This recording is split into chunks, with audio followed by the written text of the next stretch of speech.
Bangladesh cricket বোর্ডের কোনো ক্ষতি হবে না, ক্রিকেটারদের ক্ষতি হবে। ক্রিকেটারদের ক্ষতি হবে তার কারণ হচ্ছে যে ক্রিকেটাররা খেললে প্রতিটা খেলায় তারা এক ধরনের ম্যাচ ফি পায়, তারা এক ধরনের খেলায় যদি কেউ পার্টিসিপেট করে, যদি ম্যান অফ দ্য ম্যাচ হয় অথবা কোনো ধরনের বিশেষ যদি তাদের কোনো পারফরমেন্স থাকে, সেটার জন্য আইসিসি নিয়ম অনুযায়ী, ম্যাচের নিয়ম অনুযায়ী তারা যা পাওয়ার সেটা পাবে। ওটা হচ্ছে এক্স্যাক্টলি প্লেয়ারের পাওনা, সেটা বোর্ডের কোনো, এটার সাথে বোর্ডের কোনো সংশ্লিষ্টতা নাই। মানে বোর্ডের এখানে লাভ বা ক্ষতি কোনো কিছু নাই। বাংলাদেশ এখানে খেলুক বা না খেলুক, এখানে বোর্ডের লাভ ক্ষতির কোনো বিষয় নাই, অন্তত এই বিশ্বকাপের জন্য। কেন ওরা ওরা গিয়ে যদি কিছুই না করতে পারে, তাহলে ওদের পিছে আমরা যে এত কোটি কোটি টাকা খরচ করতেছি, আমরা কি ওদের কাছ থেকে ওই টাকা ফেরত চাচ্ছি নাকি? চাচ্ছি? এই প্রশ্নের উত্তর দেন আমাকে। ভাই মানে একটা আছে, মানে কথা হয় যে ক্রিকেট বোর্ডটা একটা বডি হয় এবং ক্রিকেটাররা ওই বডিটা প্রাণ হয়। প্রাণটাই যদি না থাকে তাহলে আসলে বডিটাকে আর এখন ধরেন যে বোর্ডটাই যদি না থাকে, তাহলে ক্রিকেট মানে ক্রিকেটাররা থাকবে কিনা, এই প্রশ্নের উত্তর দেন আমাকে। আপনারা তো একদিক থেকে চিন্তা করতেছেন, আমার এই হাতটা আছে, দুইটা হাত আছে, এই দুইটা হাত দিয়ে আমি অনেক কাজ করি। এখন আমার শরীরের সাথে হাত, আমার হাত না থাকলে শরীর থাকবে না, শরীর না থাকলে আমার হাত থাকবে না। তো আমার হাত না থাকলে আমার শরীর আর এই হাতের কোনো কাজ আছে? একই রকম, মানে দে আর পার্ট এন্ড দ্য পার্সেল। আপনি একটা বাদ দিয়ে আরেকটাকে চিন্তা করতে পারবেন, আরেকটাকে বাদ দিয়ে আরেকটাকে চিন্তা করতে পারবেন।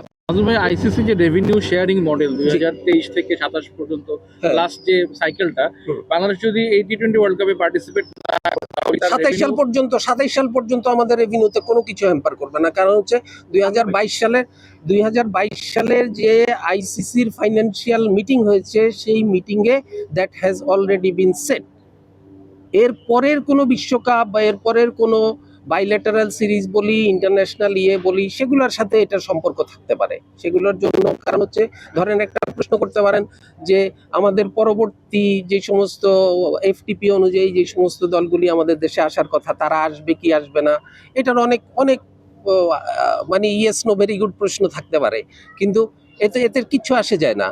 এখন এই যে কিছু আসে না বলেন, এইটাই কি আপনাদেরকে এরকম মানে না না না না আমি না না না না আমি কিছু আসে যায় না, আমি না না না না না না না অবশ্যই ফিনান্সিয়ালি আসে যায়। আমি ওই জায়গাতে আমি আসে যায় না বলতে, আমি এই বিশ্বকাপের সাথে ওটার কিছু আসে যায় না, আমি ওটা বলতে যাচ্ছি। এটার সাথে আমাদের 2026 সাল পর্যন্ত হয়ে গেছে, আইসিসি কোনোভাবে রেভিনিউর সাথে আমাদের হবে না, so we can take a stance, আমরা খেললাম না। এটা আমাদের no, we are not taking any stance. We are taking our national interest at the upper hand. No stance. This is not a stance. আপনি একটা কথা, আপনারা এটাকে কোনোভাবেই এটাকে আপনারা অন্য কোনো কিছুর সাথে তুলনা করতে পারবেন না, কারণ this is not a stance, this is not a কোনো ধরনের, আমি এমন কিছু বলতে চাচ্ছি না যে আমি একটা ন্যাশনাল হিরো হয়ে গেলাম, এই করলাম সেই করলাম। আসলে this is not like this. এইটা বিষয়টা হচ্ছে যে আমাকে আমার দেশের ইন্টারেস্টকে আমাকে সর্বাগ্রে নিতে হবে। দেশের ইন্টারেস্ট কি জিনিস? আমার দেশের নিরাপত্তা। আমার দেশের নিরাপত্তা মানে আমি যখন দেশের ভিতরে থাকি আমার নিরাপত্তা এক ধরনের, দেশের বাহিরে থাকলে আমার নিরাপত্তা অন্য ধরনের। দেশের বাহিরে আমার একটা মানুষের নিরাপত্তা বিঘ্নিত হওয়া মানে হচ্ছে আমার দেশের নিরাপত্তা, দেশের মানুষের নিরাপত্তা বিঘ্নিত। আমাদের এক মুস্তাফিজকে তারা যেইভাবে হিউমিলেট করে আমাদেরকে বের করে দিল, তারপরে ওরা একের পর এক প্রোপাগান্ডা চালায়, বিভিন্নভাবে তারা প্রোপাগান্ডা চালালো যে ইয়ে না করলে এরা দেশ না, এদের কোনোভাবেই কিছু হবে না। তো তারপরে আমরা কোনোভাবেই আমরা